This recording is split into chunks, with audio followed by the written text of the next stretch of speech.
ورد ودين صلى الله على سيدنا محمد وعلى آله وصحبه وسلم أجمعين.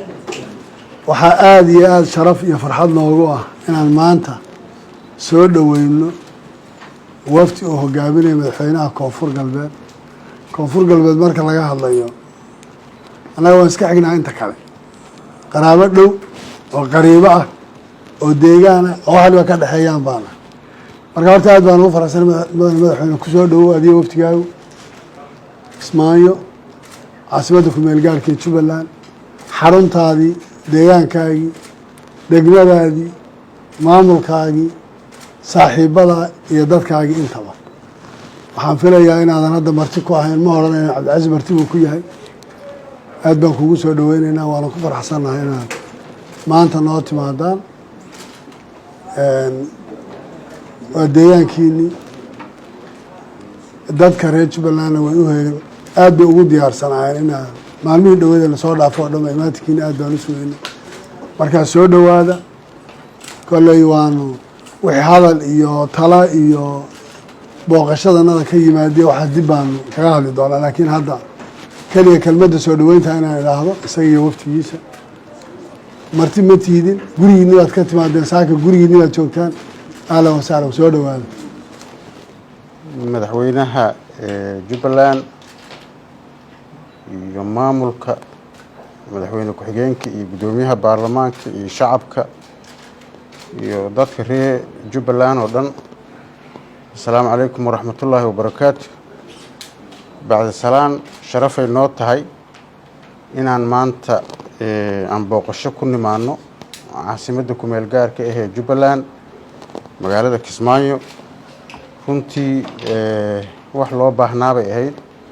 waana soo daahnay ka soo daahnay duruufo iyo arrimo shaqo iyo howlo jira awgood inaan mar hor imaanay ahayd. maanta ilaahay saantaanada soo qaaday,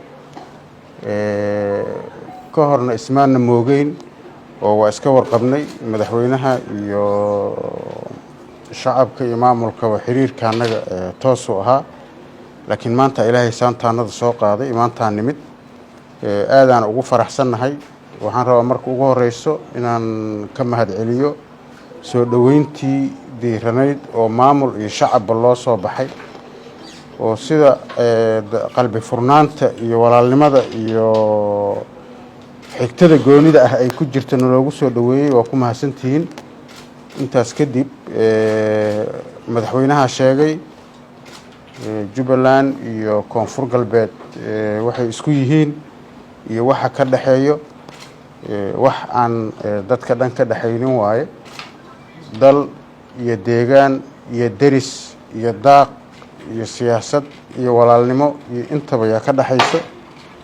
runtii arrinta ay ahayd inaan laba jibaarno oo noolayno xiriirkii iyo isdhexgalkii iyo wada dhaqankii iyo walaalnimadii iyo deris wanaaggii aan soo xoojino, ama siyaasad ha noqoto ama amni ha noqdo ama ganacsi ha noqdo ama isdhexgalka bulshada ha noqdo ama walaalnimada iyo wadajirka ha noqdo. intaasaan maxay ahayd socodka annaga ahaa. saa la socotaan xilli adag oo ilaahay waxaan ka rajaynaynaa inuu roob noo keeno, abaaro ahaa jiro oo si gooni ah koonfurtan Soomaaliya u taabtay, gaar ahaan ay ugu daran yihiin Jubbaland. waxaan ilaahay ka baryaynaa inuu ilaahay baa oonka iyo abaarta uu bixiyo, inuu ilaahay abaarta uu naga qaado guud ahaan, gaar ahaanna goboladan aan hadda nimid inuu ilaahay abaarta ka dulqaado. runtii waa iswarsan doonaa, si guud iyo si gaar ahaaneedba waa isu warsan doonaa. mar labaad iyo mar saddexaad aad iyo aad u mahadsantihiin. madaxweyne adiga shacabkaada waa mahadsantihiin. asalaamu calaykum waraxmatullaahi wabarakaatu.